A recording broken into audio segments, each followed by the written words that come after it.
أعوذ بالله من الشيطان اللعين الرجيم. بسم الله الرحمن الرحيم. الحمد لله رب العالمين، ثم الصلاة والسلام على أشرف الأنبياء والمرسلين، سيدي وحبيبي ونور قلبي، طب القلوب ودوائها وعافية الأبدان وشفائها ونور الأبصار وضيائها، أبي القاسم المصطفى محمد. اللهم صل على محمد وآل محمد وعلى أهل بيته الطيبين الطاهرين المعصومين الذين أذهب الله عنهم الرجس وطهرهم تطهيرا. اللهم صل على محمد وآل محمد.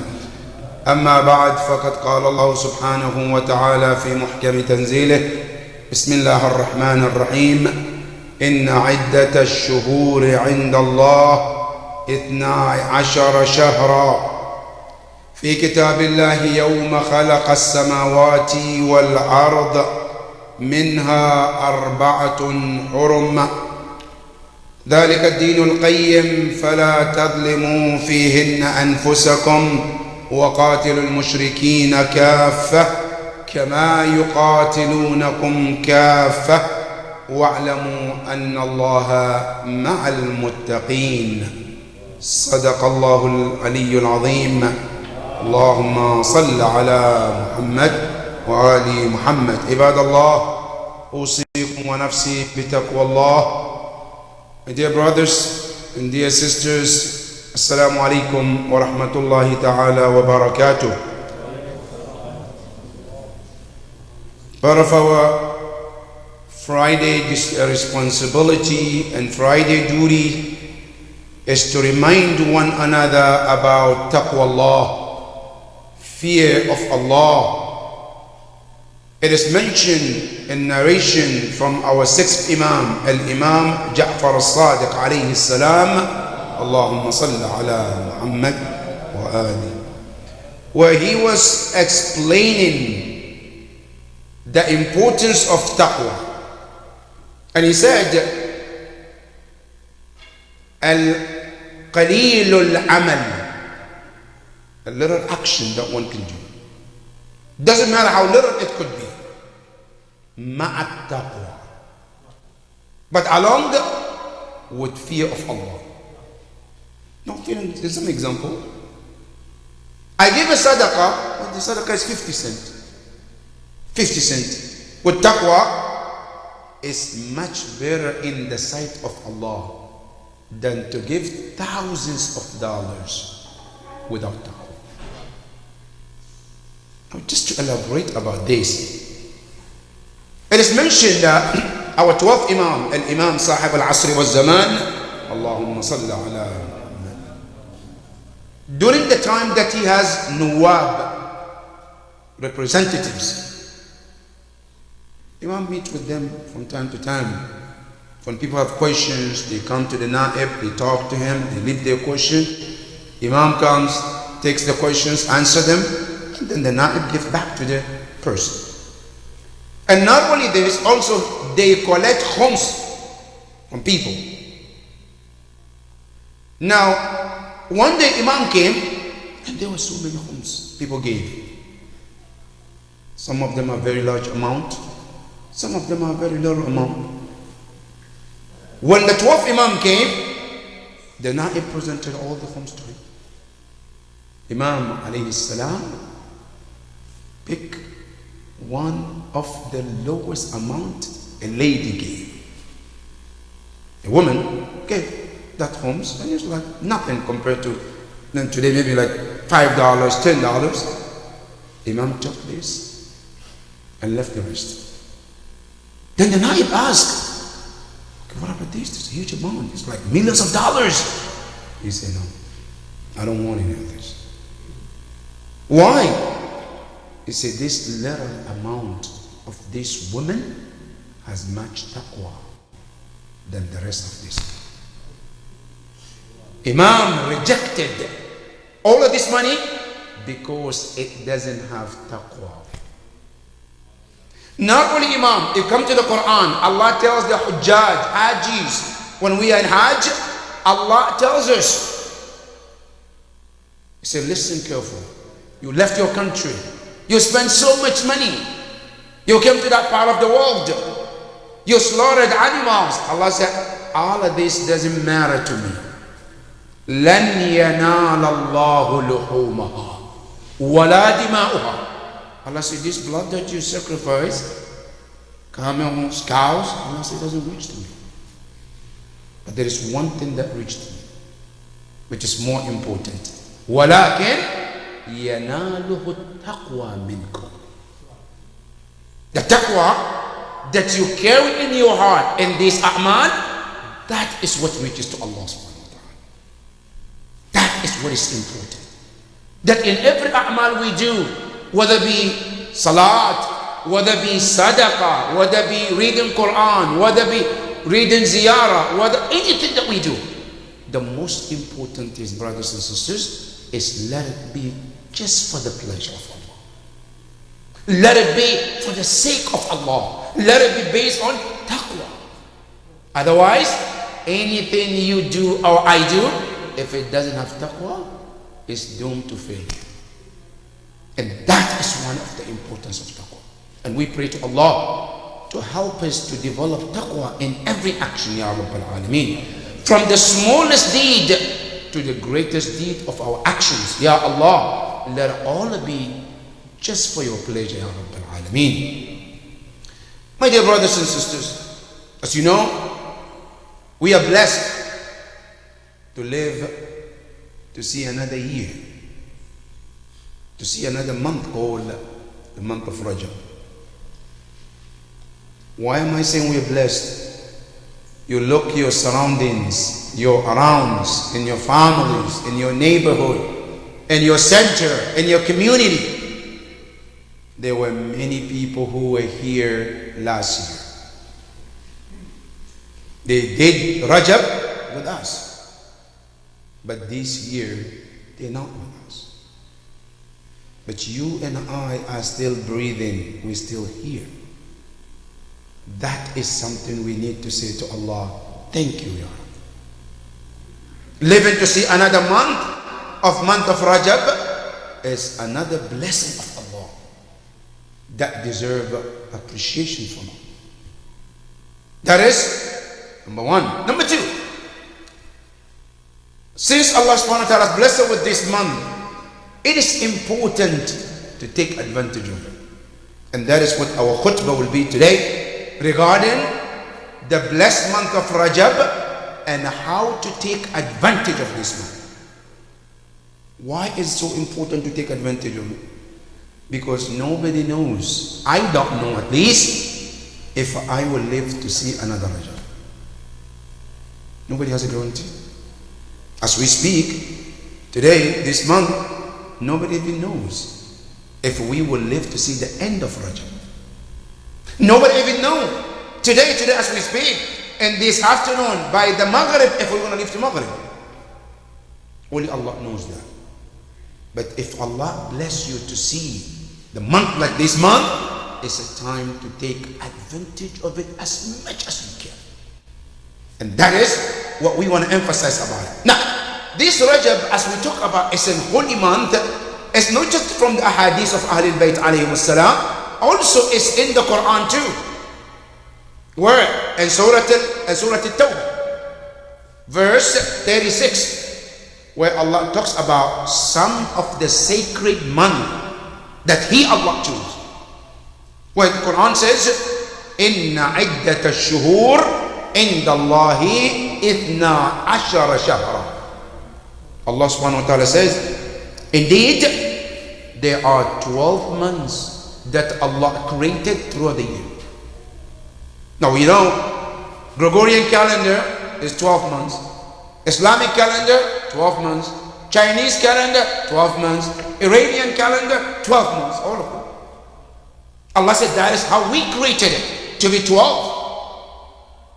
Then Allah subhanahu wa ta'ala said, يَوْمَ خَلَقَ السَّمَاوَاتِ وَالْأَرْضِ. This decision has been set in from the day Allah created the heavens and the earth. This system of 12 months in a year, it didn't just happen one night. No, Allah said from day one, when we created the heavens, we made this decision. However, minha arba'atun hurum. Of these 12 months, Allah said there are 4 of them that are known to be sacred months, holy month. Holy month. No, but the question is, Ya Rab, why 4? Why particular 4? You know, number 4 also is chosen number in Islam. This number 4 is one of the holy numbers too in Islam. And could be one of the reasons why Allah chose them. Now in the narrations, it is mentioned that this holy 4 months, this 4 holy months, started from the time of Ibrahim alayhi salam. Continue at the time of Prophet Musa alayhi salam. Continue with the other prophet until the time of Jahiliyyah. Now, Jahiliyyah, what they did, they started to change it according to their own desire. Jahiliyyah, they know that there are these 4 months in the religious that has came before that they have to observe. But what do? Sometimes they change it to make it Rabi al-Awwal and Rabi al-Thani and Rajab and then also Sha'ban, for example. That's what they do. They change it based on their wish. Until Islam came. And Islam came to affirm these 4 months. What they are and what are they. And these are the 4 months that Islam mentioned. And Hadith mentioned, are divided into 3 of them. They are called Ashhur Sard. And the one is called Shahrul Fard. What does it mean? Ashhur Sard meaning 3 other months, they are one after the other, which begins from the month of Dhul Qa'dah, then Dhul Hajj, then Muharram.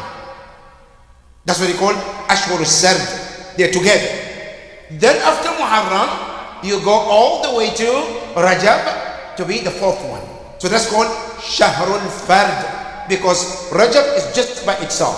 So it's called Fard. This is called Sard. Now, these 3 months, along with the 4th, which is Rajab, they become Ashhur Hurum. Now, question: why did Islam choose this? What is this philosophy, hikmah?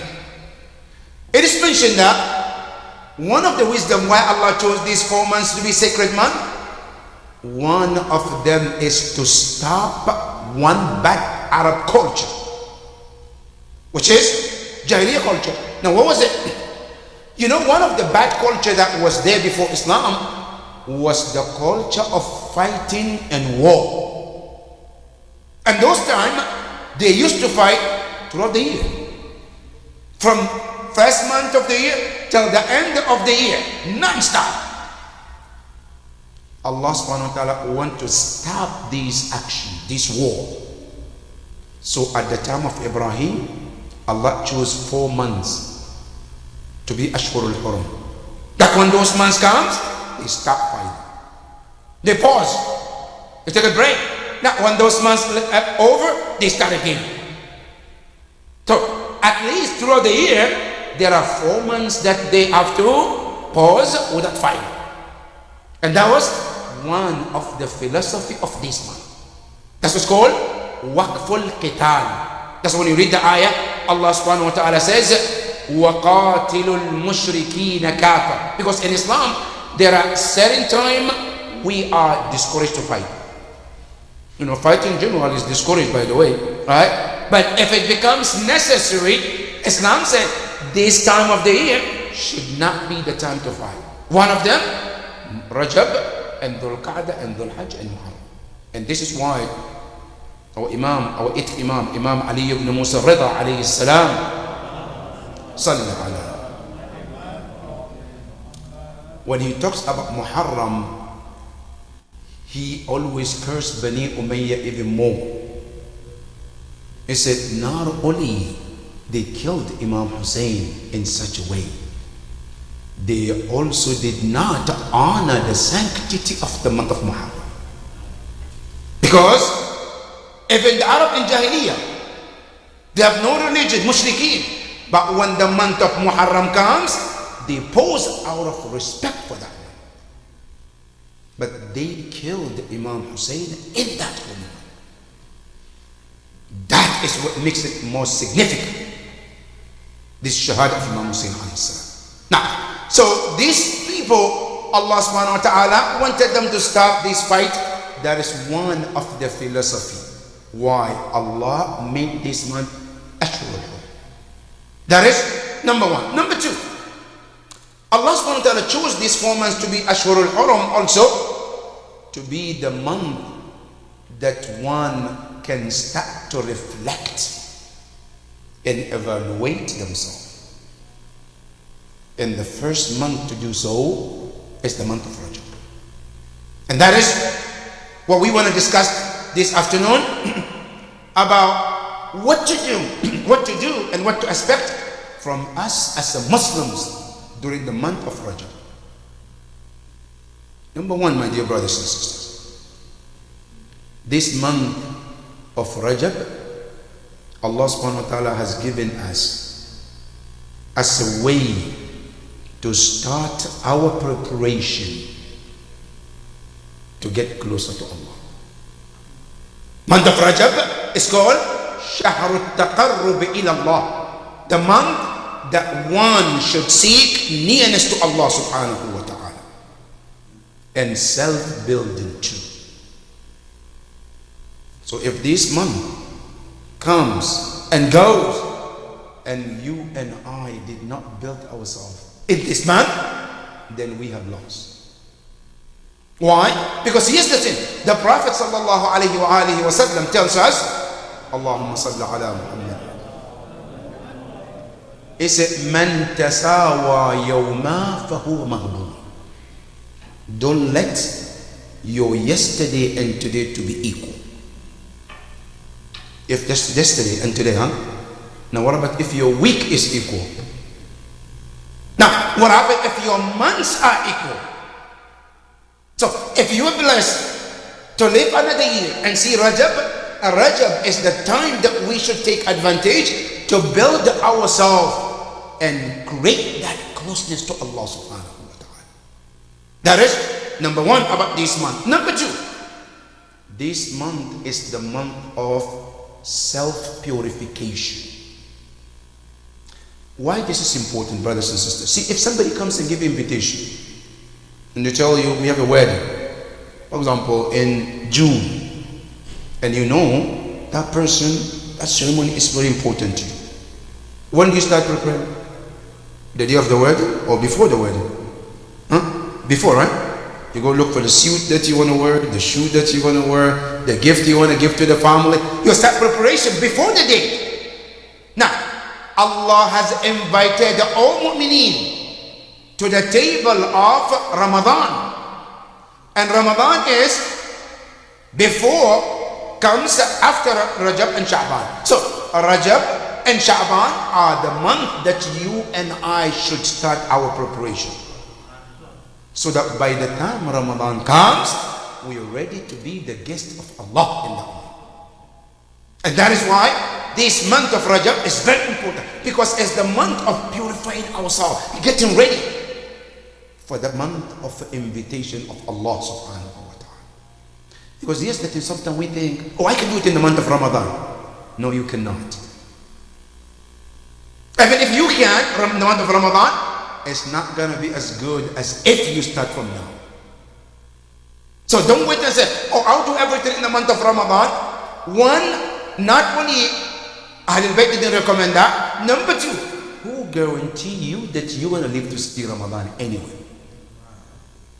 If you say, oh, I'll do it in Ramadan, so Rajab, inshallah, I'll take my time, do whatever I want to do, and then do in Ramadan. Okay, you don't have guarantee. Unless if Allah texts you somewhere in your message, tell you that, yes, you're guaranteed for another few years. But I don't think anybody has that. So in that, we have to prepare from now. Allah has given you the month of Rajab, take advantage of it. Use it. Now, if Ramadan comes, it's called Nurun ala nur. If it doesn't come, at least you took advantage of whatever is given to you. And that is one of the significance of this month. Then the third, also to know that this month of Rajab is the month of Allah's gift. There is so much we are gifted in this holy month. And you will not believe until you go to the ocean of Ahlul Bayt alayhim salam. In this month, there is so much Ahlul Bayt give us to prepare ourselves. Number one, different types of du'as. If you check many books like Iqbal al-A'mal for Ibn Tawus or Mafatih al-Jinan Ayatollah Muhammad al-Abbas al-Qummi, and you will be amazed at the type of du'as that they put in there from Ahlul Bayt in terms of purifying ourselves, preparing ourselves to come closer to Allah. Some of the du'as are daily ones, so recommend to do daily ones. Some of them are recommended to do after every salah. And if we can adapt in this month, it's a very great thing. One of the du'as, du'a al-Rajab, that is recommended after every salah. Ya man arjuhu li kulli khayr.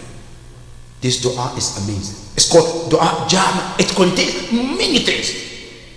Everything that you wish is in that dua. And everything you are worried and you scared of is in that dua. This dua can be read daily every time. Now I can read every after salah. Now at least once a day.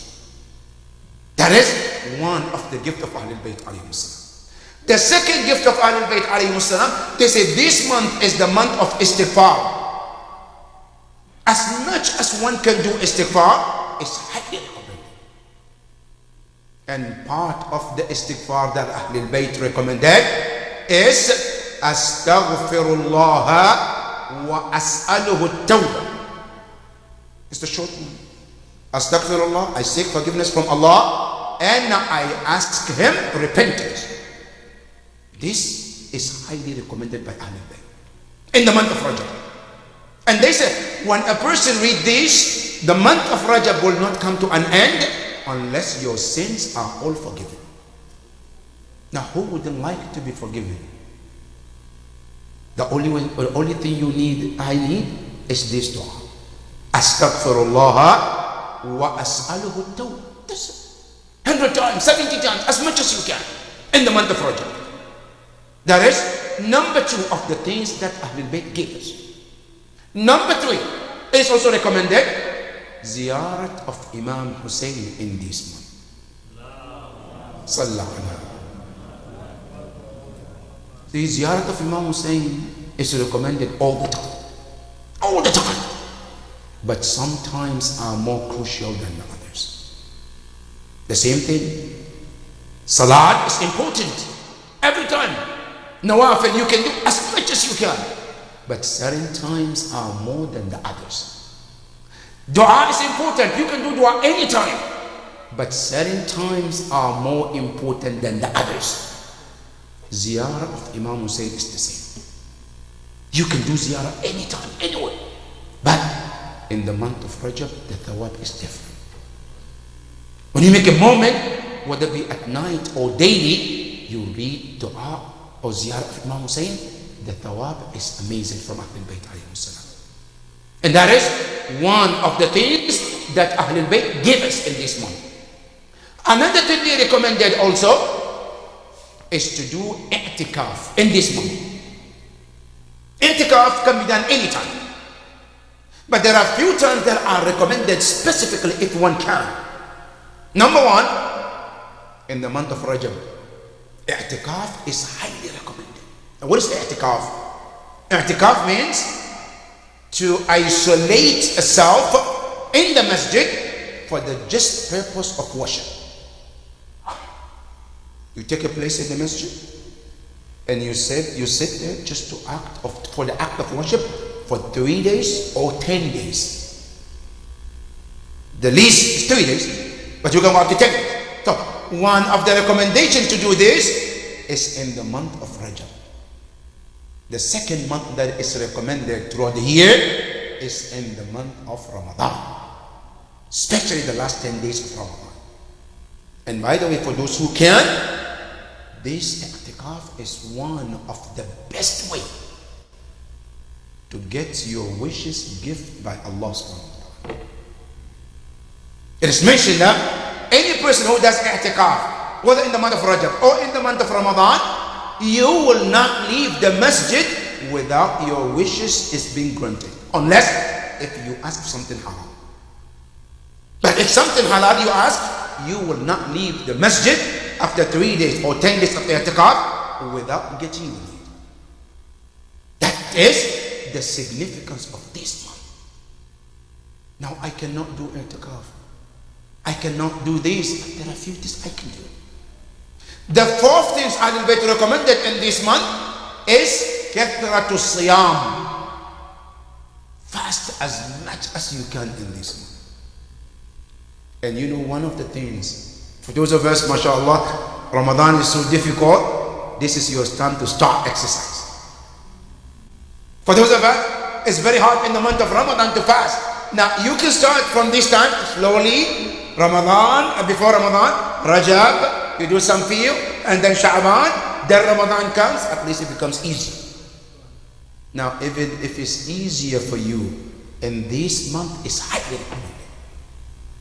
And especially Ayyamul Biyad, on the 13th and 14th and 15th of this month.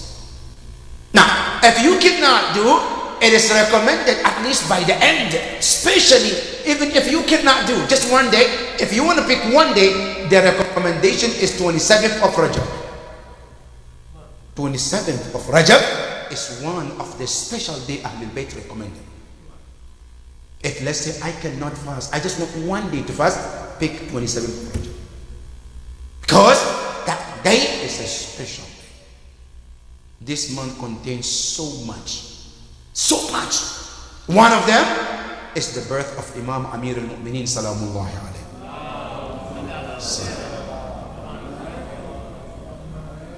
And the second thing also is the month that Allah authorized the Prophet to start his mission. And it's called Eidul Mab'ath. These are holy. Allahumma salli. These are holy things that happens in this month. And on top of that, the birth of our Imam Muhammad al-Baqir alayhi salam. Allahumma. That is the significance of this month that Ahlul Bayt has given so much that we can work on ourselves throughout this month before the month of Ramadan comes in. That is one of the significance of this month. Another one, brothers and sisters, this month we have to understand the blessed of these days and nights. Trust me, the days of this month of Rajab is not the same as the days of Rabi' al-Thani or Jumad al-Ula or Jumad al-Thani. No. And those nights are very important. That in the Quran, Allah told Prophet Musa alayhi salam, Ya Musa, remind my servant, وَذَكِّرْهُمْ بِأَيَّامِ اللَّهِ. So remind your people about the days of Allah. Now, Ya Allah, every day is yours. Why are you telling Musa to tell his servant, ذَكِّرْهُمْ بِأَيَّامِ اللَّهِ, the days of Allah, which means there are special days to Allah that Allah loves to be served in those days more than other days. And one of those days and nights is the month of Rajab. We should not take this month lightly. We shouldn't take the night of this night lightly. We should not take this month of light. No. In some of the hadith, it is mentioned that the month of Rajab is known as Shahru Ahlul Bayt. The month of Ahlul Bayt. Sha'ban is known as Shahrul Nabi. Then Ramadan is known as Shahrullah. That's why if you read Dua Sha'baniyah, it is mentioned in there, وَهَذَا شَهْرُ نَبِيِّكَ. This month is the month of your prophet. That's in the Dua Sha'baniyah. Right? So then Rajab is known as the month of Ahlul Bayt alayhim salam. Why? Because Ahlul Bayt are the gates to the Prophet, and the Prophet is the gate to Allah. So Rajab is the gate to Sha'ban, and Sha'ban is the gate to Ramadan. And we have to take advantage of it. We have to look things we can do in this month. Do as much as you can, because nobody knows if we will be ever given another life next year to see the month of Rajab. We pray to Allah subhanahu wa ta'ala to help us to do the best in this holy month, Ya Rabbal Alameen. Ya Allah, we ask you, don't let this blessed month come to an end unless you bless us, Ya Rabbal Alameen. Ya Allah, don't let this month come to an end unless we are all forgiven, Ya Rabbal Alameen. Ya Allah, give us the tawfiq to do what pleases you in this holy month, Ya Rabbal Alameen. Bismillah ar-Rahman ar-Rahim. Wal asr inna al-insana lafi khusr illa alladhina amanu wa amilu salihat wa tawasaw bil haqqi wa tawasaw bis sabr. Sallu ala Muhammad wa ali Muhammad.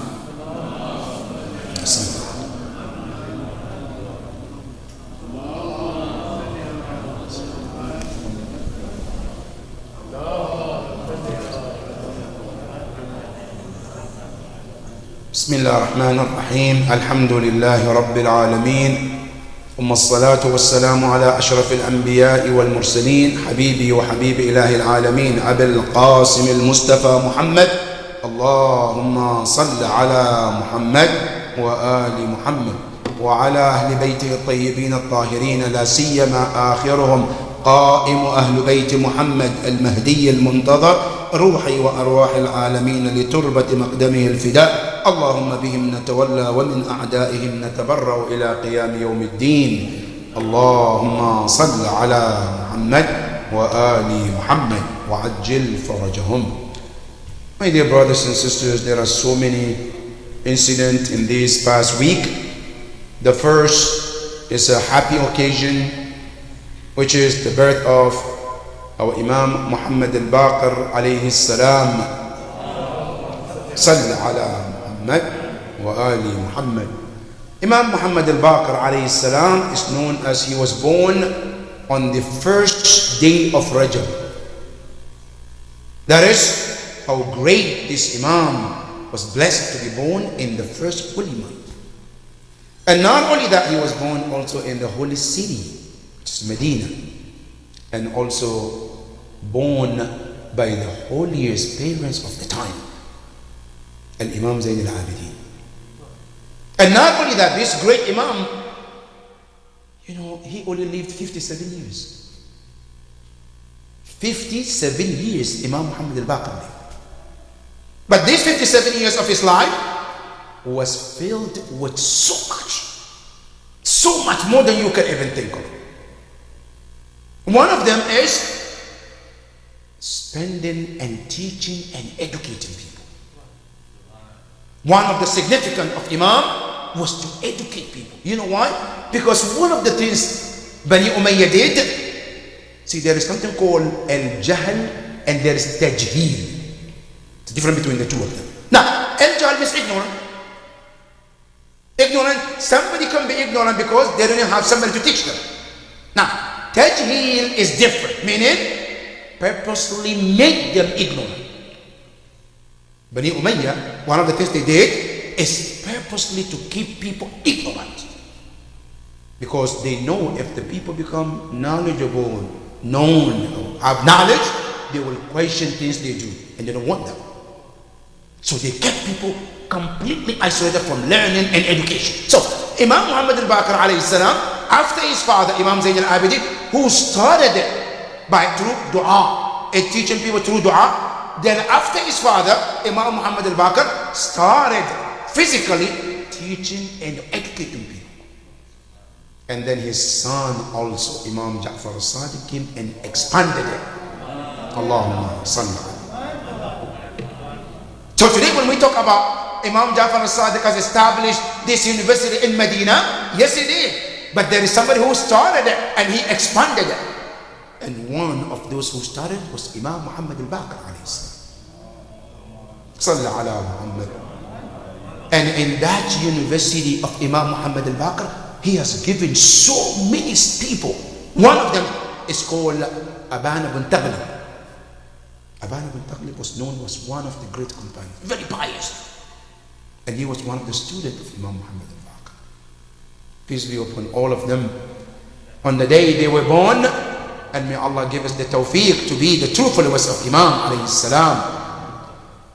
The second incident is a sad incident which happened a few days ago, is the death of one of our Maraja in Qum, Ayatollah al-Udma Lutfullah Safi Kulpaygani.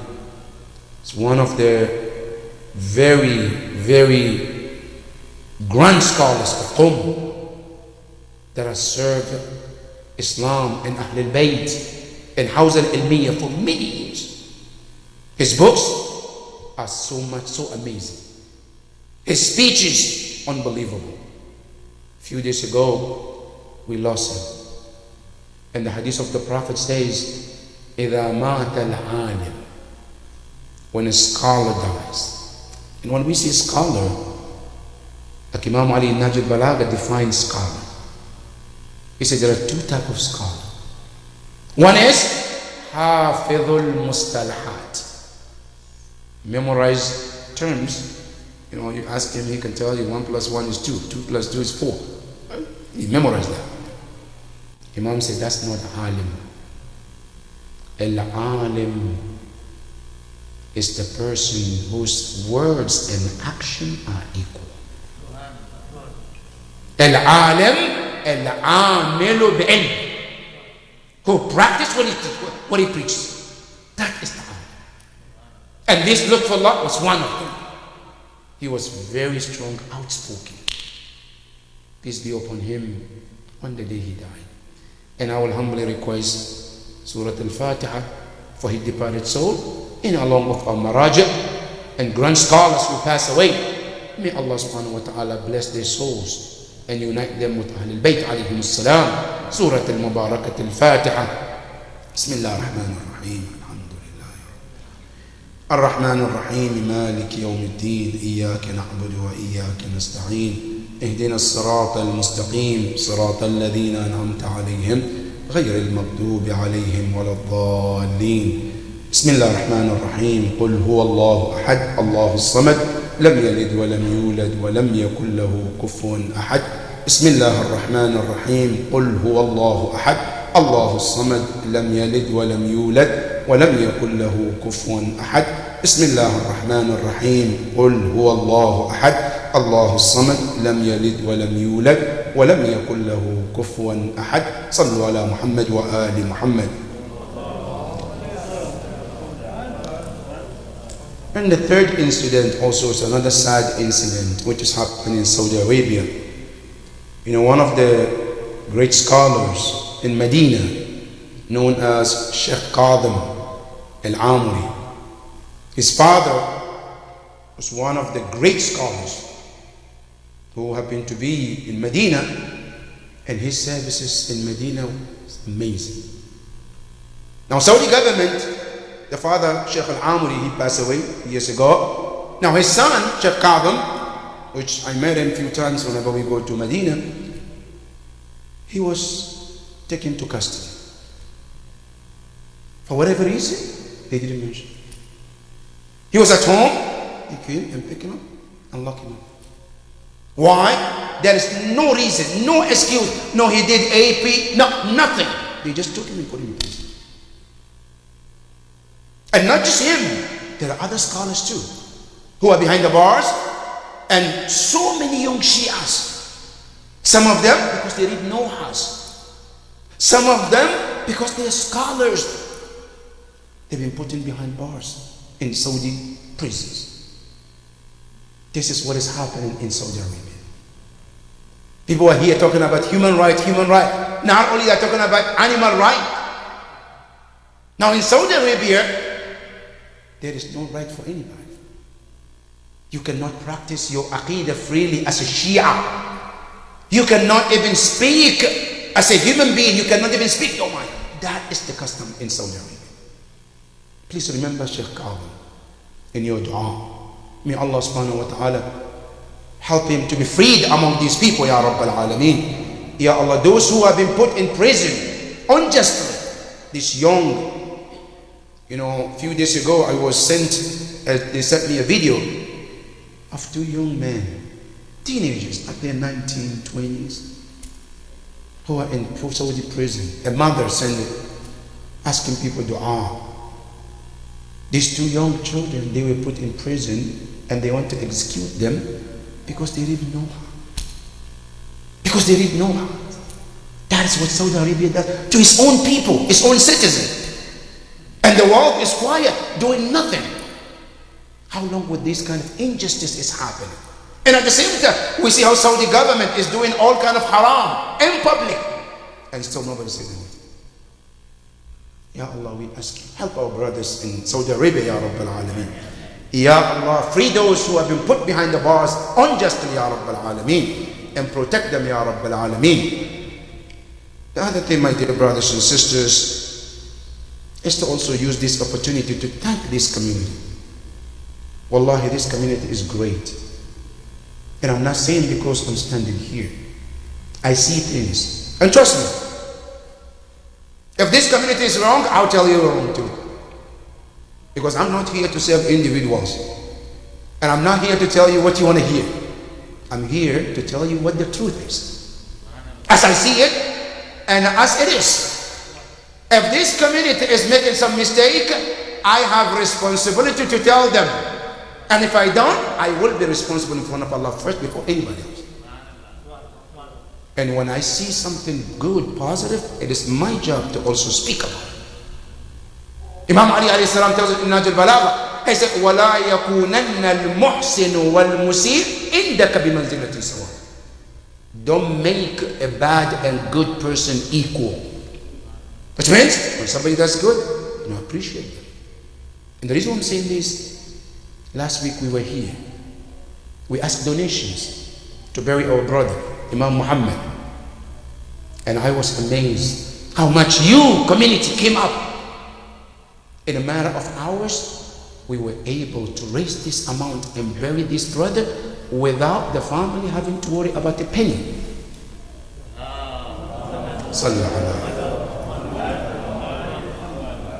I got a message, and I'm delivering the message to the community. The daughter, she sent me a message. She said, Imam, I want you, I don't know the community, to go back one-to-one and thank them.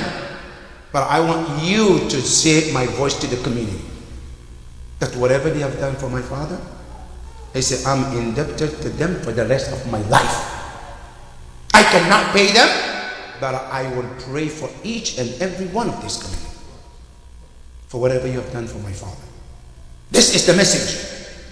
Because this community, you're great in that sense, that may Allah subhanahu wa ta'ala bless all of you, Ya Rabbal Alameen. All of this contribution that has been done, whether it be physically, whether it be money, whether it be mind, anything, Ya Allah, we ask you reward all of you, Ya Rabbal Alameen. And may Allah subhanahu wa ta'ala help us to continue to do the right thing, Ya Rabbal Alameen. The other thing also, my dear brothers and sisters, a few months ago, I stood here on Jummah to mention that we have a brother from Iraq who is suffering a kidney disease. And he has been now on dialysis. He has 2 sons, and things doesn't look good for him. And he came to me. And I remember when the mom called, he called, and then the mom was really crying, looking at the situation of her son. We spoke in this center. This is one of the reasons why I say this community is great. As we spoke, one of the brothers in this community, Allah came forward, he said, I will donate my kidney to him. And he came forward. He went forward, he did all the tests, but some bad news came a few days ago. And that is, he is not a match for this brother. So the brother is now back to square one or zero, looking for somebody to help him in this cause.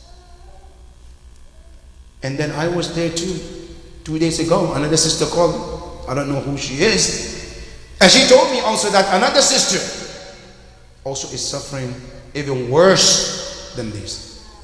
Normally, I don't know, may Allah protect all of you.